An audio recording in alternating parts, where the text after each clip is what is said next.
राजाओं का पहला ग्रंथ अध्याय 18 पद संख्या 41 से 46 तक। एलियाह ने अहाब से कहा, आप खाने पीने जाइए, क्योंकि भारी वर्षा की आवाज आ रही है। अहाब खाने पीने गया और एलियाह करमेल पर्वत की चोटी पर चढ़ा, जहां वह भूमि पर झुक गया और घुटनों के बीच सिर गड़ाए बैठा रहा। उसने अपने नौकर से कहा, जाकर समुद्र की ओर देखो।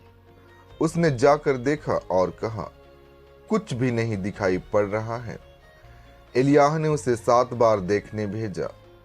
7वीं बार नौकर ने कहा, मनुष्य की हथेली के बराबर एक छोटा सा बादल समुद्र पर से उठ रहा है। एलियाह ने कहा, अहाब के पास जाकर कहो कि वह रथ तैयार कर चला जाए, नहीं तो वर्षा उसे रोक रखेगी। इस बीच आकाश बादलों से काला हो गया, आंधी चलने लगी और भारी वर्षा हुई। अहाब रथ चढ़कर एजेल चला गया। ये प्रभु की प्रेरणा से एलियाह कमर कसकर एजेल तक अहाब के आगे आगे दौड़ता रहा। संत मत्ती आज का पवित्र सुसमाचार अध्याय 5 पद संख्या 20 से 26 तक। मैं तुम लोगों से कहता हूं, यदि तुम्हारी धार्मिकता शास्त्रियों और फरीसियों की धार्मिकता से गहरी नहीं हुई, तो तुम स्वर्गराज में प्रवेश नहीं करोगे।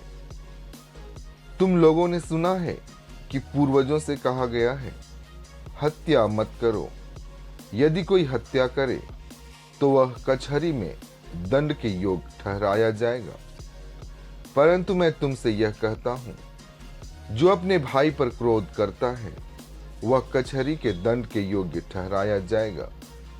यदि वह अपने भाई से कहे, रे मूर्ख, तो वह महासभा में दंड के योग्य ठहराया जाएगा। और यदि वह कहे, रे नास्तिक, तो वह नरक की आग के योग्य ठहराया जाएगा।